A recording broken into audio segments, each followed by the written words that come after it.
right? So you can get referrals, not just from clients, but Sure. when you're deepening the relationship with your referral sources, it's looking at it from that perspective of like, how do they know that I appreciate the referrals that they send to me?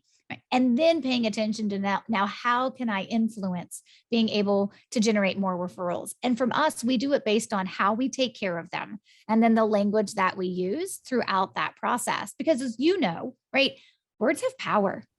Like there's a lot of meaning in them. They have a lot of power, and we always say use them for good, right? Like that's, and it should No come evil, from, no evil, ideas behind the scenes. Is that what you're saying? yeah, it's yes, no evil manipulation, taking Ah, advantage of reciprocity behind the scenes. And obviously at the end of the day, I always tell folks this: what I teach will not work for you if you're also dead inside. So if you're totally okay. focused on Yeah. yourself, right? You're gonna be like, I always tell folks, I'm like, I always like, you just know when you're listening to me talk about, and I'm teaching someone or they're listening to my podcast or reading my book, and they're getting into my philosophy long before we get into the tactics, right? And the strategies. If the philosophy is like, yeah, no, that's not going to work for me, I'm like, then nothing that I teach will work, because you really do Yeah. have to come at it from that perspective of somebody puts their reputation on the line every time they refer you to somebody else. And that needs to be respected. And so what I teach comes from that place of, okay, how do we respect and strengthen the relationship we have with that person? Make sure they know that we are grateful, right? We don't take their referrals for granted. Let's be honest. There is not one, maybe there is one, right, place in the world where there's only one attorney in town.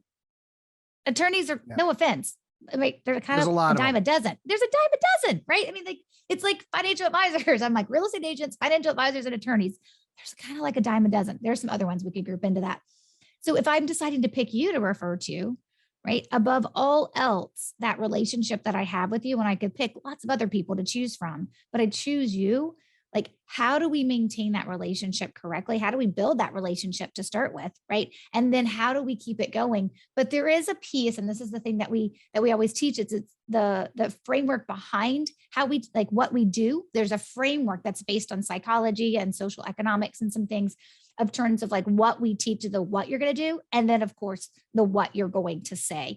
But it all starts from the place of, hey, these people refer clients to me and they put their reputation on the line. It wouldn't be crazy for me to do a few things differently to take care of them, to make sure they understand how much I appreciate their referrals. Right. So let's give two examples, if you would, of the things that you're teaching the lawyers to do that helps to solidify the relationship or set up a referral without asking. Okay. Number one, and most people are like, doesn't that make a lot of sense? I'm like, except for no one's done it when they usually show up when I'm working with attorneys. Do you know who is actually referring you? Like the identification is such a key piece to knowing what you will do. Because that question, let's be honest, right? That question always comes up like, okay, great. What do I do? And what do I say? And I'm always like, that's not the right first couple of questions. The right first question is do you even know who these people are?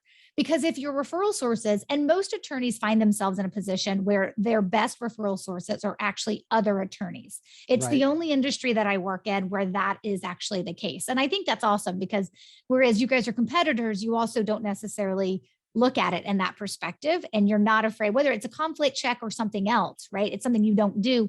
There is that natural idea of like, well, let me find somebody who can.